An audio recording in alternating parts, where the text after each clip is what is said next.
The Game of Life and How to Play It by Florence Scovel Shinn. Chapter 8, Intuition or Guidance.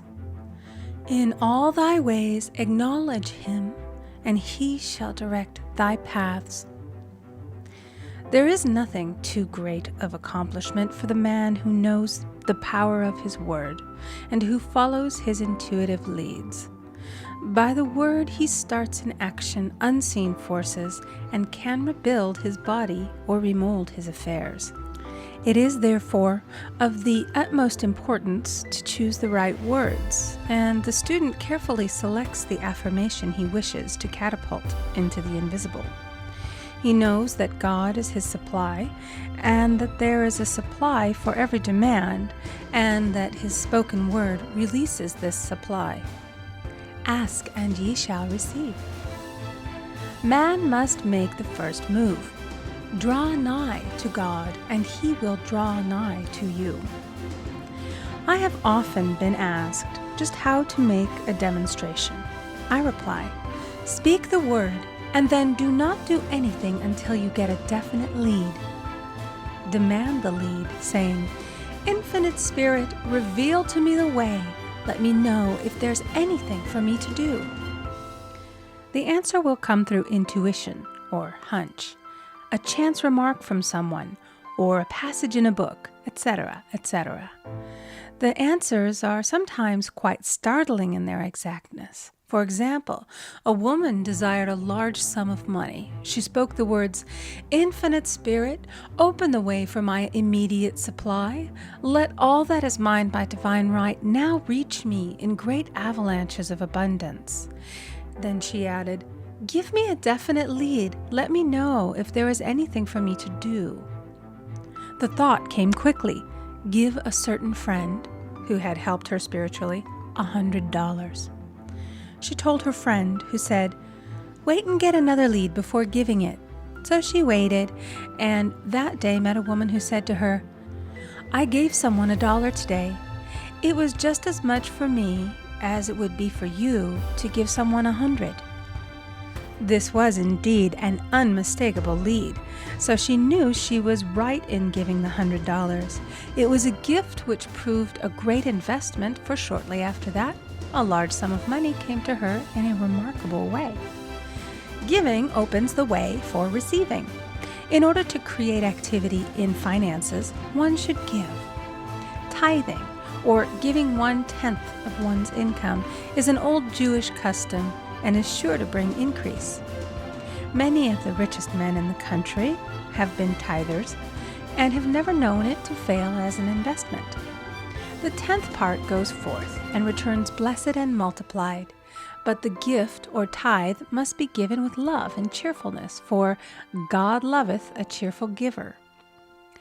Bills should be paid cheerfully. All money should be sent forth fearlessly and with a blessing. This attitude of mind makes man master of money. It is his to obey, and his spoken word then opens vast reservoirs of wealth.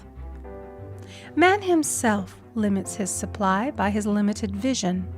Sometimes the student has a great realization of wealth, but is afraid to act.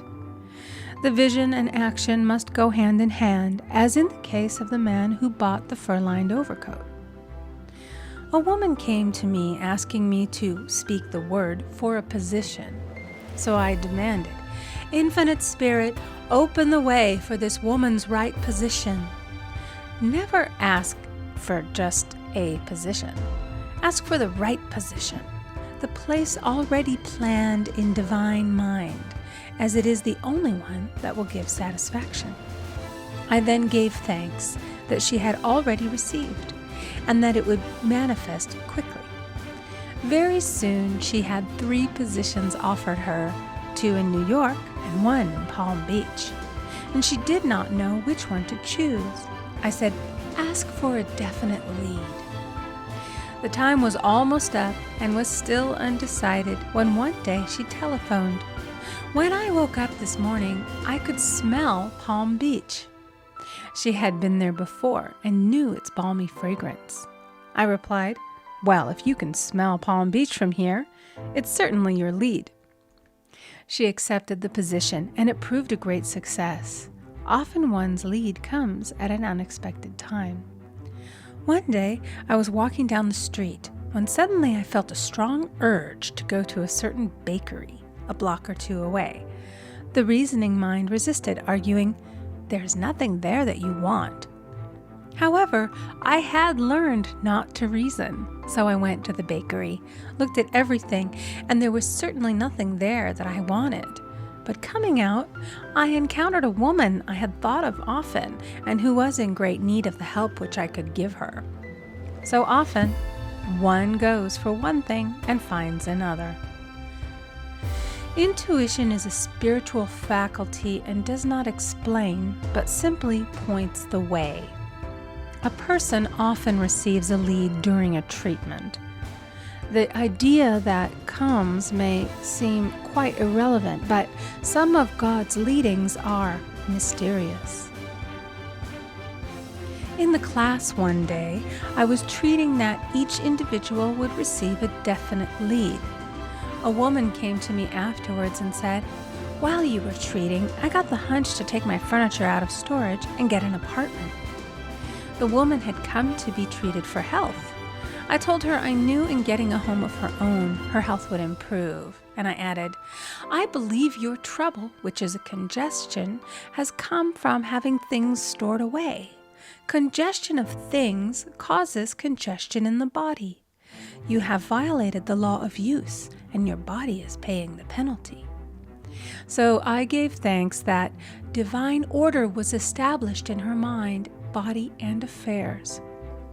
People little dream of how their affairs react on the body. There is a mental correspondence for every disease. A person might receive instantaneous healing through the realization of his body being a perfect idea in divine mind, and therefore whole and perfect, but if he continues his destructive thinking, hoarding, hating, fearing, condemning, the disease will return.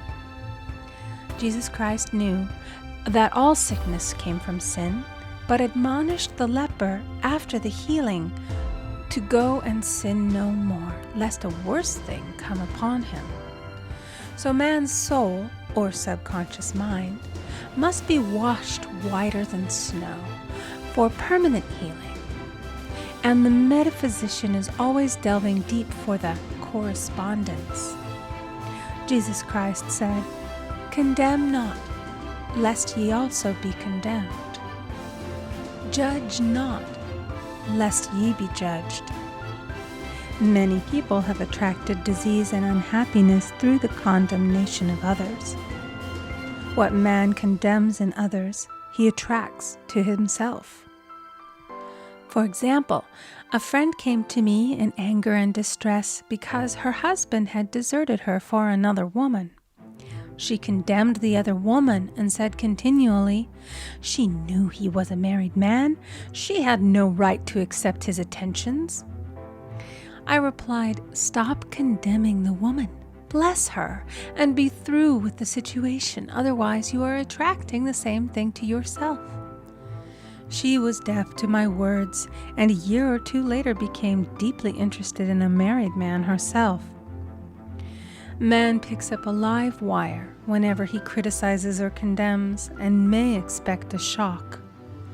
Indecision is a stumbling block in many a pathway. In order to overcome it, make the statement repeatedly, "I am always under direct inspiration. I make right decisions quickly." These words impress the subconscious, and soon one finds himself awake and alert, making his right moves without hesitation. I have found it destructive to look to the psychic plane for guidance, as it is the plane of many minds and not the one mind. As man opens his mind to subjectivity, he becomes a target for destructive forces. The psychic plane is the result of man's mortal thought and is on the plane of opposites. He may receive either good or bad messages. The science of numbers and the reading of horoscopes keep man down the mental or mortal plane, for they deal only with the karmic path. I know of a man who should have been dead years ago according to his horoscope, but he is alive and a leader of one of the biggest movements in this country for the uplift of humanity. It takes a very strong mind to neutralize a prophecy of evil. The student should declare, "Every false prophecy shall come to naught. Every plan my Father in heaven has not planned shall be dissolved and dissipated. The divine idea now comes to pass." However, if any good message has ever been given one of coming happiness or wealth, harbor and expect it, and it will manifest sooner or later through the law of expectancy. Man's will should be used to back the universal will. I will that the will of God be done. It is God's will to give every man every righteous desire of his heart, and man's will should be used to hold the perfect vision without wavering. The prodigal son said, "I will arise and go to my father." It is indeed often an effort of the will to leave the husks and swine of mortal thinking. It is so much easier for the average person to have fear than faith. So faith is an effort of the will. As man becomes spiritually awakened, he recognizes that any external inharmony is the correspondence of mental inharmony. If he stumbles or falls, he may know he is stumbling or falling in consciousness. One day, a student was walking along the street, condemning someone in her thoughts. She was saying mentally, "That woman is the most disagreeable woman on earth," when suddenly 3 Boy Scouts rushed around the corner and almost knocked her over. She did not condemn the Boy Scouts, but immediately called on the law of forgiveness and saluted the divinity in the woman. Wisdom's ways are ways of pleasantness, and all her paths are peace. When one has made his demands upon the universal, he must be ready for surprises. Everything may seem to be going wrong, when in reality it is going right. For example, a woman was told that there was no loss in divine mind. Therefore, she could not lose anything which belonged to her. Anything lost would be returned, or she would receive its equivalent. Several years previously, she had lost $2,000. She had loaned the money to a relative during her lifetime, but the relative had died, leaving no mention of it in her will. The woman was resentful and angry, and as she had no written statement of the transaction, she never received the money, so she determined to deny the loss and collect the $2,000 from the Bank of the Universal. She had to begin by forgiving the woman, as resentment and unforgiveness closed the door of this wonderful bank.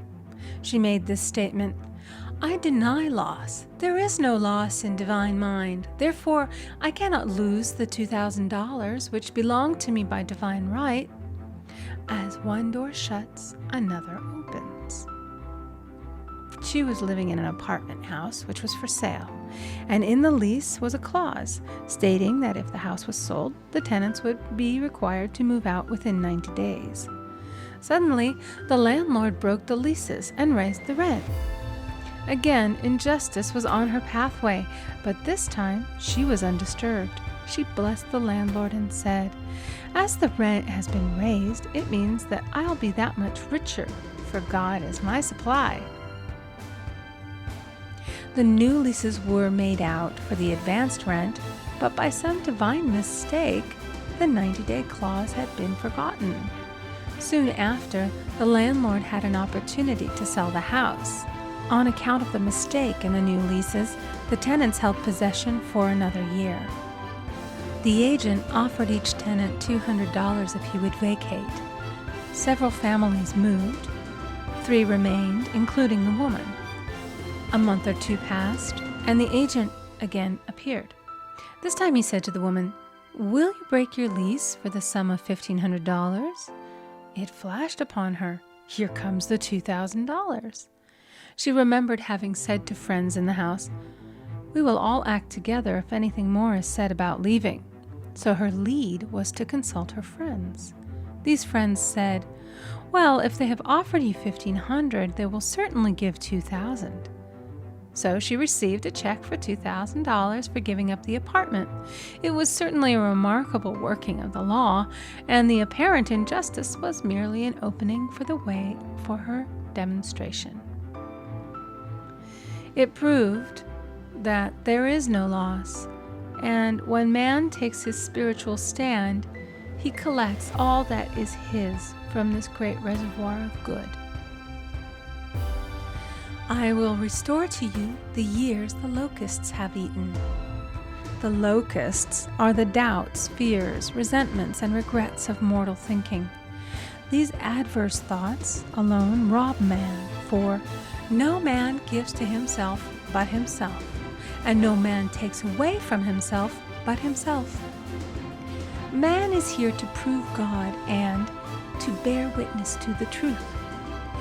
And he can only prove God by bringing plenty out of lack and justice out of injustice. Prove me now herewith, saith the Lord of hosts, if I will not open you the windows of heaven and pour out a blessing, that there shall be not room enough to receive it. End of chapter 8. Recording by Amy Conger.